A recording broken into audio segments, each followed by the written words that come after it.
Hi friends, আমার channel my বং কিচেনে সবাইকে আরও একবার স্বাগত। আশা করছি সবাই অনেক ভালো আছেন, সুস্থ আছেন। আবারও আজকে আমি আরেকটি চিকেনের রেসিপি নিয়ে চলে এসেছি। তাহলে চলুন কথা না বাড়িয়ে দেখে নিই। আর তার আগে বন্ধুরা, যদি আমার চ্যানেলে নতুন বন্ধু হয়ে থাকেন তাহলে প্লিজ আমার চ্যানেলটিকে সাবস্ক্রাইব করে পাশে থাকুন। তো তার জন্য দেখুন, আমি এখানে চিকেন নিয়ে নিয়েছি, ভালোভাবে কেটে ধুয়ে পরিষ্কার করে এইগুলোকে নিয়ে নিয়েছি। সাথে আমি নিয়ে নিয়েছি আলু। আপনারা যদি পছন্দ না করেন তাহলে আলুটা বাদও দিতে পারেন। আমি এখানে খুব ভালোভাবে ফেটিয়ে নেওয়া টক দই দিয়ে দিচ্ছি। আপনাদের হাতের কাছে টক দই যদি না থাকে তাহলে দুধের মধ্যে অল্প একটু লেবুর রস মিশিয়েও কিন্তু এটা করে নিতে পারেন।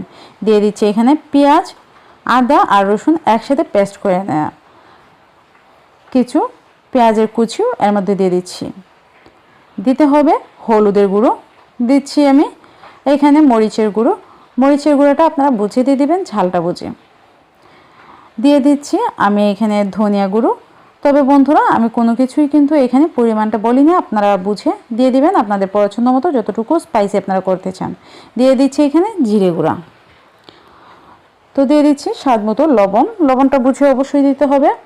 আর ম্যারিনেশনের সময় তেল দিলে খুবই ভালো হয়, তার জন্য আমি এখানে অল্প পরিমাণে তেল দিয়ে দিলাম। এবারে মশলার সাথে মাংস আর আলুটাকে খুব ভালোভাবে মেখে নিতে হবে।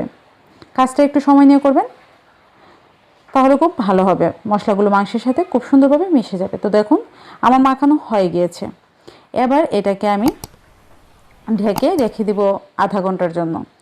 এদিকে আধা ঘন্টা এটাকে ঢেকে রাখার পরে দেখুন, আধা ঘন্টা পরে আমি চলে এসেছি চুলায়। একটি কড়াইয়ে আমি দিয়ে দিচ্ছি তেলটা গরম হলে এর মধ্যে দিয়ে দিতে হবে পেঁয়াজ কুচি। এখন এই পেঁয়াজটাকে নেড়ে চেড়ে ব্রাউন করে ভেজে নিতে হবে। তো দেখতে পাচ্ছেন পেঁয়াজটা কিন্তু একদম ব্রাউন করে ভাজা হয়ে গিয়েছে। তো এই পর্যায়ে পেঁয়াজটা যখন ব্রাউন করে ভাজা হয়ে গিয়েছে তখন কিন্তু আমি এর মধ্যে দিয়ে দিব ম্যারিনেশন করে রাখা মুরগির মাংসটা। তো দেখুন, আমার ম্যারিনেশন করা মুরগির মাংসটা কিন্তু আমি পুরোটাই এর মধ্যে দিয়ে দিচ্ছি। আর মশলাটাকেও আমি হাত দিয়ে একটু ভালোভাবে বাটিটাকে মুছে দিয়ে দিচ্ছি। তো দেখুন, এবার কিন্তু এটাকে আমি নেড়ে ছেড়ে কষিয়ে নেব।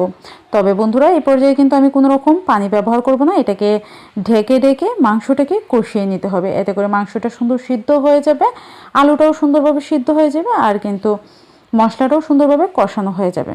তো দেখতেই পাচ্ছেন আমি কিন্তু এটাকে ঢেকে কষিয়ে নিচ্ছি, আর মাঝে আমি এটাকে নাড়িয়ে ছেড়ে দিচ্ছি, না হলে কিন্তু পোড়া লেগে যেতে পারে।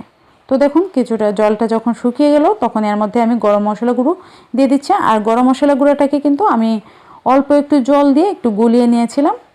তো দেখতেই পাচ্ছেন, এবার এই গরম মশলার গুঁড়োটা দেওয়ার পরেও কিন্তু আমি মাংসটাকে আবারও সুন্দরভাবে কষিয়ে নেব। তো বন্ধুরা, দেখতেই পাচ্ছেন আমি মাংসটাকে খুব সুন্দরভাবে কিন্তু কষিয়ে নিয়েছি। দেখুন, আমার মাংসটা খুব ভালোভাবে কষানো হয়ে গিয়েছে। তবে আমি একটু তেলটা কমই ব্যবহার করি, আপনারা চাইলে কিন্তু এখানে আরও বেশি তেল ব্যবহার করতে পারেন। তো মাংসটা ভালোভাবে কষিয়ে নেওয়ার পরে আমি এখানে ঝোলের জন্য দিয়ে দিচ্ছি পানি। তো আপনারা যতটুকু গ্রেভি রাখতে চান ততটুকু বুঝে আপনারা দিয়ে দিবেন। তো দেখুন, পানিটা আমার মেশানো হয়ে গিয়েছে। এবার আমি এটাকে ঢেকে ফুটিয়ে নিব। ভালোভাবে জাল করে নেওয়ার পরে দেখুন, আমি আপনাদেরকে ফাইনালি দেখিয়ে দিচ্ছি আমার চিকেনের রেসিপিটা। দেখুন, তরকারিটা খুব সুন্দর হয়েছে। এভাবে মুরগির মাংস খেতে কিন্তু খুবই ভালো লাগে।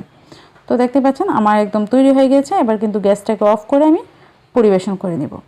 তো আমি পরিবেশন করার জন্য আমি একটি সার্ভিং ট্রেতে নিয়ে নিচ্ছি। আপনারা আপনাদের পছন্দ মতো যে কোনো রকমভাবে পরিবেশন করে ফেলতে পারেন।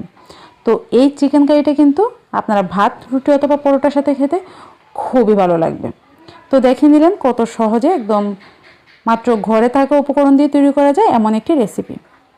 ভালো লাগলে ভিডিওটিতে একটি লাইক দিবেন, চ্যানেলটিকে সাবস্ক্রাইব করে পাশে থাকবেন। ধন্যবাদ সবাইকে।